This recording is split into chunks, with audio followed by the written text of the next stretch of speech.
Hello అండి. ఈరోజు అయితే మనం చింతపండు పులిహోరకి ఏమేం కావాలో చూద్దామండి. నేనైతే చింతపండు తీసుకున్నానండి. దాన్ని బాగా నానబెట్టి ఒక హాఫ్ అన్ అవర్ ముందు నానబెట్టాలండి. ఇట్లా చూడండి, ఈ విధంగా పల్పు అయితే తీసుకున్నాను. మనకి ఎంత క్వాంటిటీ కావాలో అంత తీసుకోవాలండి. నాకైతే నేను చేసేదానికి ఈ క్వాంటిటీ సరిపోతుంది నాకు, అందుకే నేనైతే తీసుకున్నానండి.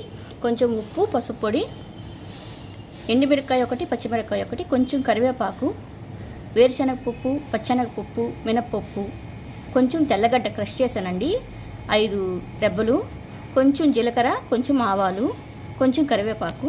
ఇప్పుడు నేనైతే ఫస్టే అన్నం రెడీ చేసి పెట్టుకున్నానండి. చూడండి, అన్నం అయితే చల్లార్చాలండి బాగా. ఒక 10 మినిట్స్ ఫ్యాన్ కాడ పెట్టేస్తే ఈ విధంగా పులుకులకు వచ్చేస్తుందండి.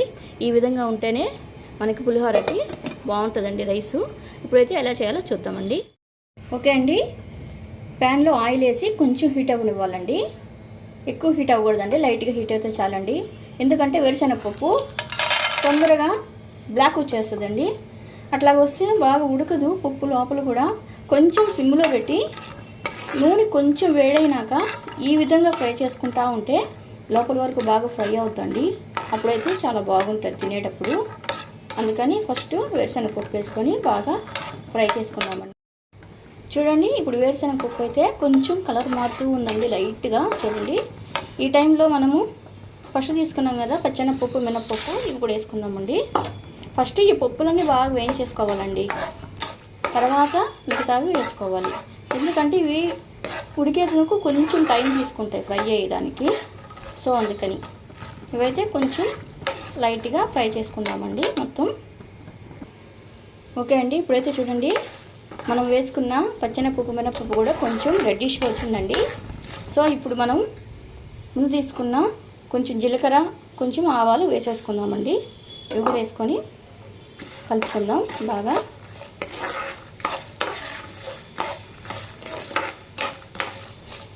ఇప్పుడైతే కరివేపాకు వేసుకుందామండి.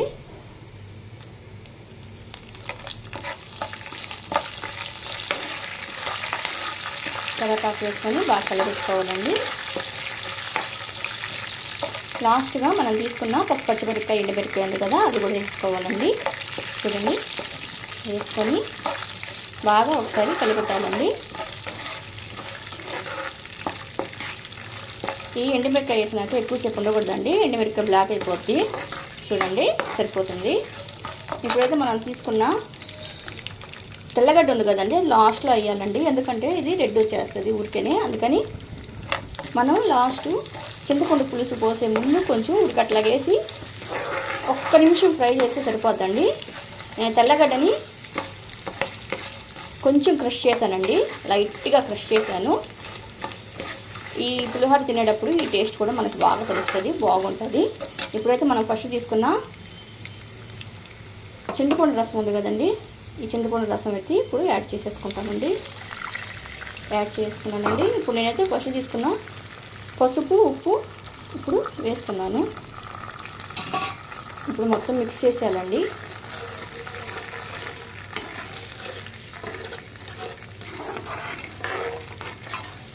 ఇప్పుడైతే మంచి స్మెల్ వస్తుందండి. ఇప్పుడు హై ఫ్లేమ్ పెట్టేసి ఒక 3-4 మినిట్స్ ఉంటే చాలండి, మన పులిహోర రెడీ అయిపోతుంది. ఓకే అండి, చూడండి, 2-3 మినిట్స్ తర్వాత బాగా కుక్ అయిపోయిందండి. ఇప్పుడైతే స్టవ్ ఆఫ్ చేసుకుందామండి. ఇదంతా పూర్తిగా చల్లారాలండి, అప్పుడే బాగుంటుంది. వేడివేడిగా కలిపామనుకోండి అన్నం అంతా పీల్చేసుకుంటుంది, మనకు కలర్ కూడా సరిగ్గా రాదు, బాగుండదు.